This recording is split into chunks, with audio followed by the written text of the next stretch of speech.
Allez, salut à tous, on se retrouve à nouveau pour un tutoriel. Et puis aujourd'hui, on va voir un petit peu les caméras dans Maya, les options qu'elles peuvent avoir, ce qu'on peut faire avec. Et vous allez voir en fait que il y a quand même énormément de similitudes avec une caméra, une vraie caméra, quoi, une caméra réelle. Donc on va voir un petit peu comment ça fonctionne. C'est vrai qu'on n'en a pas encore parlé depuis le début. Donc déjà pour créer une caméra, vous allez dans Create ici et caméra. Jusque là, je pense que ça va. Mais là déjà, on a trois options différentes qui peuvent être assez intéressantes. Donc on a la caméra normale qu'on a l'habitude de créer, qui est une caméra, on va dire basique, d'accord, qu'on gère en rotation. Caméra and aim, en fait, donc aim, rappelez-vous, c'est la contrainte de cible, et aim, c'est-à-dire cible en anglais. Et donc en fait, on aura une caméra qu'on ne pourra pas tourner, c'est l'aim ici qui va gérer la position vers laquelle elle vise, ce qui peut être pratique pour certains concepts, d'accord. Et le dernier, c'est la caméra aim and up, bah, c'est la même chose, sauf qu'on a un aim pour où est-ce qu'elle vise et un up pour son orientation, tout simplement.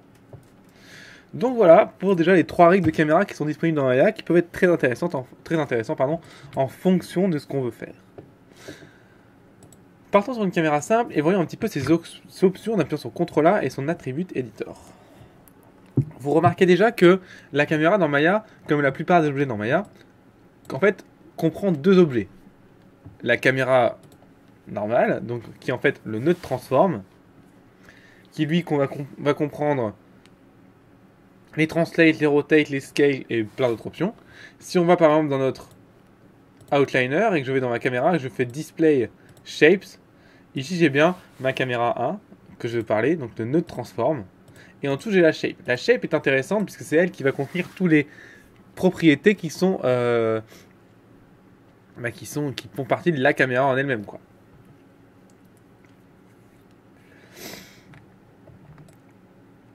Donc ici vous avez l'angle de vue. L'angle de vue est assez intéressant. On va faire un petit panel ici, tears of copy, qui permet de copier le panel existant, d'accord. Et ici après je vais me mettre en caméra 1, comme ça je vais avoir la vue perspective et la vue de la caméra. D'accord, vous voyez que quand je bouge ma caméra, dans la vue de perspective, ça bouge aussi. Je vais appuyer ici pour voir un petit peu mon cadre de caméra. Imaginons que je change l'angle de vue, regardez ce qui se passe. Vous voyez, je zoome. Si mon angle de vue est très important, c'est comme si je dézoomais. D'accord. Si mon angle de vue est très faible, c'est comme si je zoomais. Qu'est-ce que ça veut dire angle de vue? C'est tout simplement, si je me vue ici en vue de top. Donc l'angle de vue c'est ça. Ça ici. Ça en fait c'est l'angle de vue. Donc c'est l'angle qui correspond à l'angle de vue, quoi. C'est compliqué. Donc si j'ai un petit angle de vue, ça va être comme ça. Donc c'est pour ça que je vais très zoomé. Si j'ai un grand angle de vue, ce sera comme ça. Donc je vais être très dézoomé. D'accord. Et en fait, l'angle de vue en caméra, c'est un paramètre en prise de visuel qui n'existe pas. On ne peut pas toucher à l'angle de vue, c'est n'importe quoi. Et donc en fait, en caméra, l'angle de vue, ce qui gère l'angle de vue, c'est ce qu'on appelle la distance focale. Donc si je sélectionne ma caméra et que je vais dans la distance focale ici, c'est la même chose. Mais la distance focale en physique, en fait, c'est la distance qui sépare les deux lentilles. Et plus cette distance est longue, plus ma caméra va zoomer. Donc par exemple, si ma distance est très courte, par exemple 2,5 mm, je crois, oui, 2,5 mm, on est très dézoomé, comme vous pouvez le voir ici. Et si je zoome, par exemple à 50 mm, je suis zoomé, et si je me mets à 250 mm, je suis très zoomé. Pour ceux qui font un peu de photographie, c'est la même chose que les 55 mm, les 250 mm, les 35 mm que vous avez en objectif sur vos appareils photo. Donc c'est vraiment très intéressant. C'est la même chose. Donc c'est vraiment, je veux dire, c'est physiquement bon, quoi. C'est les bons calculs. Donc basez-vous là-dessus. Basez-vous là-dessus pour faire vos plans. Basez-vous là-dessus pour faire votre découpage. Basez-vous là-dessus pour cadrer. C'est, je veux dire, la base, quoi. Si vous vous basez pas sur des caméras qui sont réelles, comment voulez-vous que vos plans soient cohérents? Ça n'a aucun sens. Donc soyez cohérents. Basez-vous sur ce qui est réel. Et puis après, pourquoi pas jouer, changer, modifier, mais partez d'une base qui est concrète et vous allez voir que c'est beaucoup plus simple. Ici vous avez le caméra scale. Si par exemple je le mets à 0,2, bon en fait ça va scaler dans dans ma vue en fait. Donc c'est comme si je faisais vraiment un zoom. Mais là c'est un zoom qui est juste dans l'image quoi. Donc ça n'a pas trop d'intérêt et physiquement ça ne veut un peu rien dire. Donc moi je vous laisse. C'est un petit peu en fait comme si je changeais la taille de capteur. Mais ça n'a aucun intérêt de changer la taille de capteur d'une caméra. Et donc voilà. Alors ici vous avez le near plane et le far plane. Ça c'est intéressant. Pour bien comprendre, il faut qu'on crée un cube, d'accord? Que je vais faire là, hop, que je vais grandir. Je vois l'extérieur du cube et l'intérieur du cube, ce qui est assez étrange, parce que je pense que je devrais ou être à l'intérieur ou à l'extérieur, pas les deux en même temps, puisque la face de mon cube n'a aucune épaisseur. Bah, c'est le near clip, hop, pardon. C'est le near clip plane et le far clip plane. Si je mets le near clip plane à 2, et ben voilà, maintenant je ne vois plus rien, regardez. C'est très bizarre. Maintenant, regardez, hop, voilà, j'ai un gros triangle là. Très bizarre. Si je mets le clip à 5, c'est encore pire. Encore pire, pire, pire. Regardez. Là, je vois, hop. Et quand je vais zoomer, voilà, je vois pas en fait. En fait, c'est sécurité en fait. L'ordinateur ne peut pas calculer à l'infini. Donc, il est obligé de calculer ce que vous voyez en 3D sur une tranche. Donc, une tranche du plus proche et du plus loin possible. Bah, c'est ça en fait. Le near clip plane, c'est à partir de quel nombre il calcule au-dessus, proche de la caméra. Moi, je mets à 0, 0, 1 souvent. Et le far clip plane, c'est à partir de quand il s'arrête de calculer. Donc, c'est des valeurs qui sont très importantes, surtout si vous avez des scènes qui sont très grandes en termes d'échelle. Par exemple, si vous, même pas vous avez une main et une planète spatiale, bah voilà, ce genre de truc va être très intéressant. Vous voulez voir les deux et ne pas avoir de problème de coupure comme ça. Ici, vous avez la depth of field qui, elle, peut être intéressante. Ça va vous permettre de créer de la distance focale. D'accord? Le problème, c'est que vous avez une distance focale ici, focus distance, mais vous ne la voyez pas dans votre viewport. Donc, c'est très chiant pour faire, je veux dire, faire une distance focale sans la voir. C'est un peu relou, quoi. Ce que je vois, c'est ce flou un peu pété dans mon viewport. Ça m'aide pas beaucoup. Alors, je vais faire un petit dessin pour bien vous montrer. En fait, quand je vais dessiner, ma caméra va comme ça, d'accord? Et il y a un endroit où elle va être nette. Donc ça va être cette ligne-là où elle sera nette. Et en fait, la distance qu'on a vue, là, ici, f-stop tout à l'heure, c'est cette distance-là. Hop, hop. Ça, c'est la distance focale. Depth of field. Donc ça, c'est intéressant parce que il nous faut connaître cette valeur pour avoir un truc cohérent dans la depth of field. Et vous allez voir que c'est assez simple. On va créer en fait tout simplement. Hop. Allez, allez. Ah, il n'a pas changé. Ici, on va créer tout simplement. On va tout supprimer. On va créer une caméra avec un aim. Hop. On va créer aussi un distance tool. Create distance tool qui va nous permettre de justement avoir la distance entre ces deux points. Clac, avec deux locators. On va parenter ce locator là. On va le mettre déjà au niveau de la caméra. Donc, vous le déplacez, vous appuyez sur V pour le snapper au niveau de la caméra. Lui, on va le prendre, on va le déplacer au niveau du aim. Voilà. Et on va venir parenter celui-ci à la caméra. Tout simplement. Allez, allez. P. Hop. Et parenter celui-ci au aim. Tout simplement. Hop. Et maintenant, quand je déplace, on peut cacher maintenant ces deux locators. Mais quand je déplace dans mon aim, ça va en fait déplacer aussi ma distance focale. Vous voyez? Et ça c'est très intéressant parce qu'en fait je vais pouvoir relier maintenant ce nombre-là dans la distance focale de ma caméra. Comment je fais? Je clique sur Enable Depth of Field et ici en fait dans Focus Distance, je vais faire Create New Expression. On pourrait faire ça avec le tapin d'expression ou alors on peut aller carrément dans le Node Editor, c'est ce qui est le plus simple je pense. Donc on va aller dans le Windows Node Editor. On va juste laisser la caméra, d'accord? Donc hop, le reste on peut supprimer du Node Editor. Voilà, on a notre caméra et on va importer aussi dans le Node Editor notre distance tool ici. Donc on la sorte en appuyant sur un petit plus. On le sélectionne et on appuie sur petit plus. Donc ce qui nous intéresse, c'est le distance tool shape, puisqu'on a, vous voyez ici, la distance qui peut sortir en nombre ici. Distance, hop. Et là on a focal stop. C'est pas beau ça quand même. F-stop. Focus distance, autant pour moi. Donc distance dans focus distance. Et voilà, c'est terminé. Maintenant, ma caméra a bien toujours la valeur 8.4.2 dans la focus distance. Et donc vous n'aurez plus qu'à animer le aim. et votre distance focale va s'animer. Démonstration, je crée un cube. Je me mets dans la vue de caméra ici. Donc ce qui est bien avec ce node editor, c'est qu'on peut vraiment relier tout à n'importe quoi, et vous voyez que ça peut être très pratique comme là. Et regardez, si je déplace vers le cube, mon cube devient net, vous voyez ici, alors que si je fais ça, il est flou. Alors bien sûr, dans le viewport, ça se voit pas du tout, parce que le viewport, c'est un peu dégueu, là-dessus. Mais vous allez devoir me faire confiance là-dessus. Faites le test en rendu, vous allez voir. Vous aurez bien le flou au bon endroit. Allez, on va parler un petit peu encore de ces f-stop et region scale. Le focus region scape, je vous déconseille d'y toucher. Il est bon par défaut et logiquement il est cohérent par rapport à ce qu'on voit dans la réalité. On va parler d'abord du f-stop. Le f-stop, c'est l'ouverture. Là, votre caméra est ouverte à 5,6. Sachez en fait que dans la vie réelle, plus votre caméra est ouverte, donc plus votre diaphragme est ouvert, plus vous aurez de lumière qui va rentrer dans votre caméra, et aussi plus votre profondeur de champ sera courte.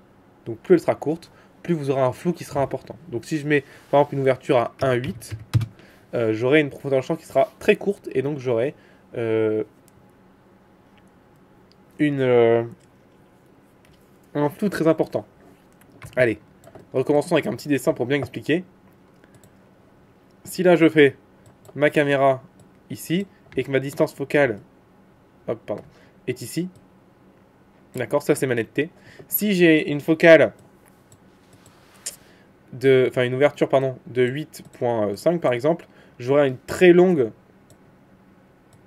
profondeur de champ. Donc c'est à dire que tout ça sera net en fait. Et ça sera flou. Hop, et là derrière aussi. Par contre, si cependant j'ai une f égale 1.8 comme j'ai mis, donc le f-stop qu'on a vu tout à l'heure, et que ma netteté ici, ma ligne de netteté ici, bah, ma profondeur de champ sera de cette taille là. Vous voyez, elle est très très courte. Ce qui fait que seulement tout sera net, et tout le reste sera flou. D'accord? Donc comprenez bien. Alors bien sûr là j'ai fait des traits pour bien vous expliquer, mais c'est progressif, hein. Rien n'est net. Mais voilà comment ça se passe en vrai. Et de là, en 3D ça marche de la même façon. Donc voilà, hop, un petit peu pour cette profondeur de champ. Donc en anglais, depth of field. Ah, il m'a pas enlevé mon dessin, ce kéké des plages. Voilà. Donc voilà, depth of field. Output setting, et franchement, je vois pas pourquoi on irait toucher à ça. Logiquement, c'est très bien rendu, on n'y touche pas. Environnement, pareil, vous ne touchez pas à ça, sinon vous allez avoir une caméra qui va pas rendre l'environnement. Enfin bref, c'est débile, ne touchez pas à ça. Special Effect, vous n'y touchez pas non plus. Le shutter angle, c'est en fait la puissance du flou de mouvement si vous en mettez. Je vous conseille de le gérer dans les render settings plutôt que dans les rendus de dans les effets de caméra. Bon, vous pouvez quand même le faire. Plus il est important, plus ce sera flou. Voilà. Je ne sais pas du tout à quoi ça correspond en vrai, puisqu'en vrai on est plutôt sur une vitesse d'obturation qui elle, plus sera petite, moins ce sera flou. Alors que là, le shutter angle, on est sur un nombre qui, je ne sais pas à quoi correspond, je pense que c'est l'inverse.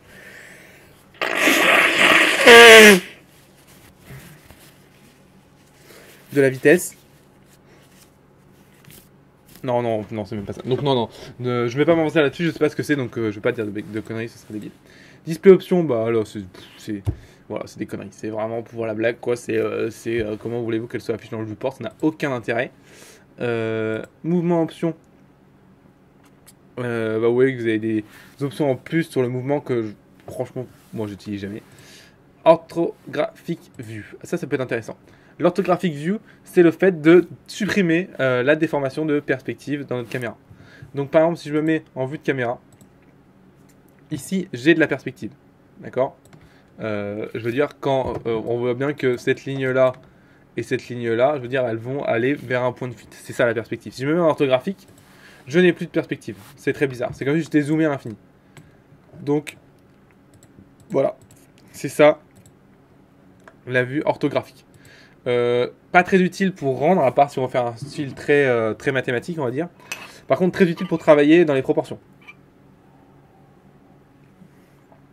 C'est d'ailleurs pour ça que les caméras de left, top, right et bottom sont telles en orthographique. Pour justement travailler dans les proportions. Donc on s'en fout. Mental Ray, aucun intérêt. Ou en tout cas je ne le connais pas. Puis de toute façon Mental Ray c'est un peu dépassé maintenant.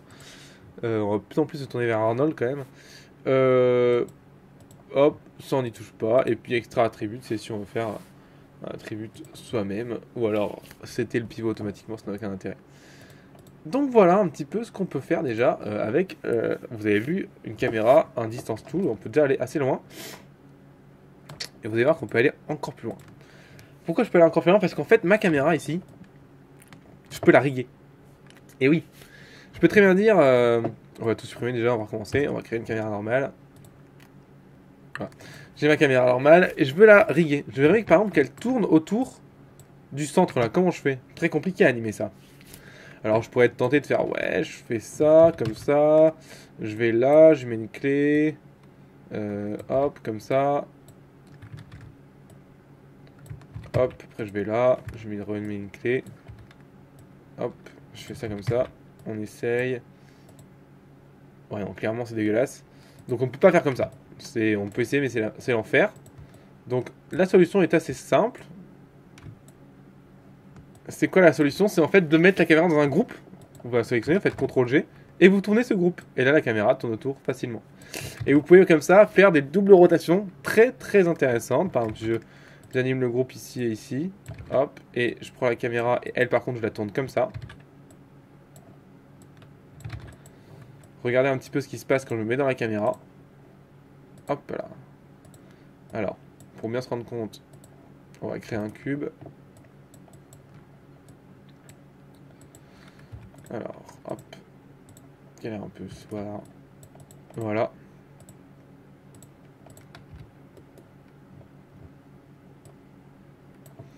Et regardez un petit peu. Tac. Vous voyez comment c'est intéressant? Donc je combine deux mouvements. Ça peut être très intéressant, on peut être très lent, on peut faire des groupes dans des groupes, dans des groupes, dans des groupes, autant qu'on veut. Donc ça peut être aussi intéressant. Une caméra est rigable, d'accord? Si vous n'avez pas vu les tutos sur le rig, je vous renvoie un petit peu au premier tuto du rig d'un personnage. Vous allez voir qu'il y a plein de trucs intéressants à faire et qui sont possibles à faire avec des nœuds transform et donc avec des caméras. Écoutez, je pense qu'on a fait pas mal le tour déjà des caméras là. Alors, la petite astuce, on va pouvoir mettre un noise sur nos caméras. Donc, en fait, on va pouvoir faire trembler nos caméras, vous allez voir, avec une petite façon un peu cool. Un petit plug, mais vous allez voir que de toute façon il est gratos et ça me permettra un petit peu aussi de faire la publicité.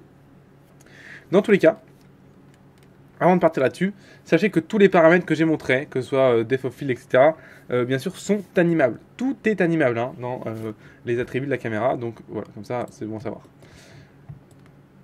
Allez, petit bonus, j'ai une caméra. Alors, pardon, j'ai fait une connerie. J'ai une caméra que je mets dans un groupe. Et ce groupe, non, je vais pas mettre dans un groupe. Je vais pas la mettre dans un groupe tout de suite. Caméra est animée. Donc, hop, clac, clac. Et maintenant, je la mets dans un groupe.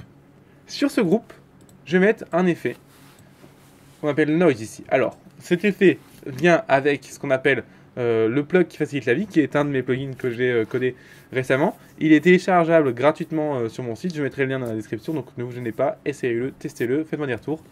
Et comme ça me permet de montrer un petit peu cet outil, qui est très pratique pour les caméras. Je clique sur Noise ici, en ayant sélectionné le groupe, et je peux dire, voilà, je veux un noise sur quoi? Sur mes translate, rotate, scale. Bon, nous on va mettre sur les translate, parce que souvent un shake c'est sur les translate. Je clique sur OK, et là, en fait, regardez, maintenant ma caméra tremble. Mais c'est mieux que ça en fait, parce qu'on peut venir régler tous les paramètres du noise grâce en fait à deux attributs qui se sont créés sur le groupe, noise fréquence et noise valeur. Le noise fréquence, ça va être la rapidité du noise. Par exemple, si je le mets à 0,2, ça va être très lent. Et si je le mets à 40, ce sera très rapide. Et la valeur, bah, c'est juste son amplitude en fait. D'accord? On va mettre son noise par exemple ici à 10, son amplitude à 0,2 par exemple, et voilà. Maintenant, si je regarde un petit peu ma caméra, voilà ce qu'on a. Ça peut être très intéressant. Et bien sûr, tout ça est animable. Donc par exemple, je veux que ça ici soit à 0, clac, hop, si je veux que ce soit 0,5 par exemple, clac, et je veux que ça revienne à 0, clac, et là j'ai animé un noise. Et là ça devient cool. Et hop, il y a un avion qui passe. Ça peut être très intéressant, très cool à faire, et c'est très simple à faire comme vous l'avez vu. Donc ne vous gênez pas, essayez-le. C'est simple et c'est rapide. Voilà, et bien sûr, comme la caméra est dans un groupe, la caméra est toujours éditable. Si je veux que là, elle soit là, pas de problème. La caméra va bouger en fonction. Hop. Donc ça c'est bien aussi. Comme on travaille hiérarchiquement, tout ce qui est dans le groupe peut encore être éditable. Donc faites attention à ne pas mettre de noise sur la caméra. Ou sur l'objet en général. Mettez toujours le noise sur le contrôleur qui contrôle l'objet. Comme ça, vous pouvez quand même encore jouer sur l'objet. Bon, c'est tout pour ce tuto sur les caméras dans Maya. On a pu voir pas mal de petites choses. Je vous invite à essayer chez vous. Je vous invite surtout à comparer avec des vraies caméras, des vrais appareils photo. Prenez un objectif, prenez un boîtier, prenez votre téléphone à la limite et renseignez-vous sur ce que c'est l'ouverture, la vitesse, les ISO, même s'il n'y a pas d'ISO en 3D. Enfin, en tout cas, avec Mental Ray Arnold, il y a des ISO dans VRM, mais on en reparlera après, plus tard peut-être, dans un autre cours. Posez-vous la question de ce que c'est le flou de mouvement, de ce que c'est la profondeur de champ, et posez-vous aussi la question de comment en vrai on va filmer, avec quelle focale. Et puis voilà. Déjà là, déjà là, on aura des trucs cool. Ne faites pas dans pourquoi j'ai pas mangé mon père avec ces mouvements de caméra complètement pétés. Faites des trucs cohérents. Et les trucs cohérents, ça commence par des trucs qui sont réalistes. Une fois que vous avez un truc réaliste, voilà, modifiez-le, faites-le à votre sauce. Mais partez d'un truc existant, vous allez voir que c'est plus simple. Et ça va apporter de la diversité dans vos plans. Vous allez avoir une distance focale qui sera plus variée, donc des zooms, des dézooms. Tout ça, c'est important. Voilà. Sur ce, moi, je vous souhaite du bon courage pour ce cours. Et puis moi, je vous dis à la semaine prochaine pour un nouveau tutoriel. Allez, salut.